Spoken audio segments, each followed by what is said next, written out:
ब्रह्मा जी के मानस पुत्र कर्दम ऋषि ब्रह्मचारी थे, लेकिन ब्रह्मा जी के आदेश से सृष्टि का कार्य आगे बढ़ाने के लिए कर्दम ऋषि ने गृहस्थाश्रम अपनाया।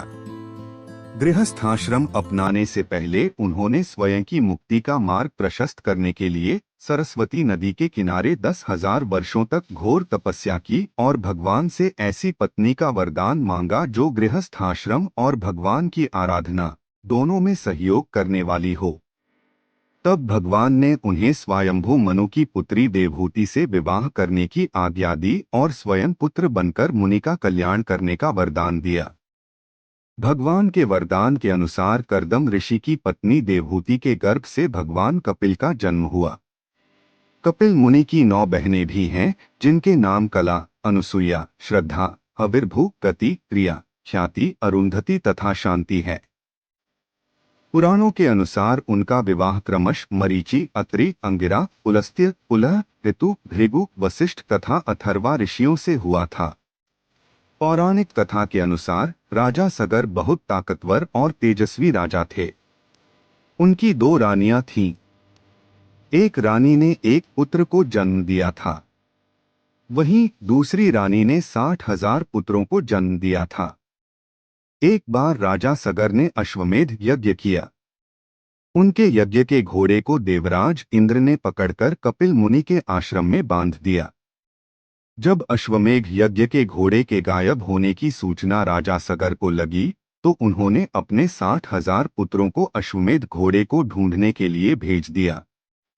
राजा सगर के 60,000 पुत्र घोड़े को ढूंढते हुए कपिल मुनि के आश्रम पहुंचे। वहां उन्होंने जब घोड़े को बंधा देखा, तो सभी ने कपिल मुनि को अपराधी समझा और उनके आश्रम पर हमला कर दिया। उस वक्त ध्यान में लीन कपिल मुनि का ध्यान भंग हो गया और गुस्से में जैसे ही उन्होंने अपनी आंखें खोलीं, तो उनमें से तेज अग्नि निकली, जिसमें जलकर राजा सगर के 60,000 पुत्र भस्म हो गए। इस बात से बेखबर राजा सगर ने अपने पौत्र अंशुमान को अपने 60,000 पुत्रों की तलाश करने के लिए भेजा।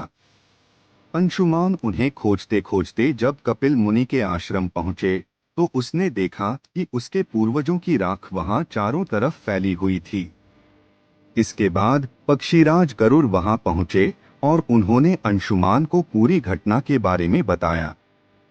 साथ ही यह भी बताया कि राजा सगर के 60,000 पुत्रों की आत्मा को तभी मुक्ति मिलेगी जब उनका तर्पण गंगा के पानी से होगा।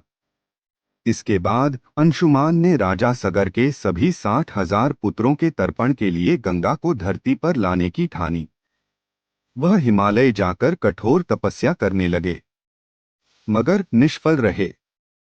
इसके बाद अंशुमान के पुत्र दिलीप ने अपने पूर्वजों की मुक्ति के लिए गंगा को धरती पर लाने के लिए कठोर तप किया, मगर वह भी इस कार्य को पूर्ण न कर सके। इसके बाद राजा दिलीप के पुत्र भागीरथ ने गंगा को धरती पर लाने के लिए हिमालय जाकर कठिन तप शुरू किया। उनकी तपस्या से प्रसन्न भगवान ब्रह्मा ने उन्हें गंगा को धरती पर ले जाने का वरदान दिया, मगर साथ ही यह सुझाव भी दिया कि गंगा का वेग बहुत अधिक है। गंगा के वेग से धरती फट जाएगी और वह पाताल में समा जाएंगी। उनके वेग को संभालने के लिए पहले भोलेनाथ की तपस्या करो और उन्हें गंगा का वेग संभालने के लिए प्रसन्न करो। तब भागीरथ ने 1 साल तक बिना अन्न जल ग्रहण किए अंगूठे के बल खड़े होकर शिवजी की तपस्या कर उन्हें प्रसन्न किया और गंगा को अपनी जटाओं में स्थान देने के लिए मना लिया। इसके बाद जब शिवजी ने अपनी एक जटा खोली, तो गंगा की धारा धरती पर अवतरित हुई। उनके जल में अपने पूर्वजों की राख को प्रवाहित कर राजा भागीरथ ने अपने पूर्वजों की आत्मा को शांति और मोक्ष दिलाया। दोस्तों, यदि आपको हमारी कथा पसंद आई हो तो हमारे चैनल को लाइक व सब्सक्राइब करें।